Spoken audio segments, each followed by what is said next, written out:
एक समय की बात है। एक छोटे से गांव में दो दोस्त रहते थे जिनके नाम थे राम और श्याम। दोनों बचपन से ही एक दूसरे के अच्छे मित्र थे और हमेशा एक दूसरे का साथ देते थे। राम एक धनी परिवार से था जबकि श्याम गरीब था, लेकिन दोनों की मित्रता में कभी भी धन की दीवार नहीं आई। एक दिन गांव में एक संत आए। उन्होंने गांव के लोगों को ज्ञान देने का निश्चय किया। संत ने कहा, मैं तुम्हें एक परीक्षा में डालूंगा।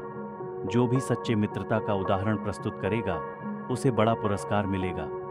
संत ने राम और श्याम को बुलाया और कहा, तुम दोनों को जंगल में जाना होगा और एक सच्चा खजाना ढूंढना होगा।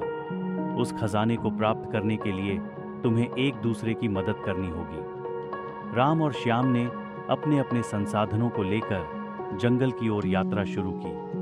उन्होंने कठिनाइयों का सामना किया, लेकिन एक दूसरे का सहारा बनकर आगे बढ़ते रहे।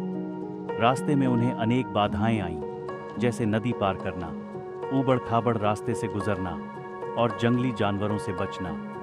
जब वे एक गहरी नदी के पास पहुंचे तो राम को अपनी अमीर पृष्ठभूमि की याद आई। उसने श्याम से कहा, मैं तो तैर सकता हूं, तुम मेरी मदद नहीं करोगे? लेकिन श्याम ने कहा, नहीं दोस्त, हम दोनों को मिलकर ही पार करना होगा। मैं तुम्हारी मदद करूंगा।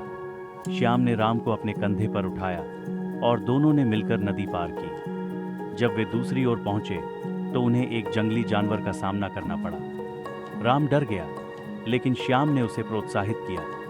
उन्होंने मिलकर उस जानवर से बचकर निकले।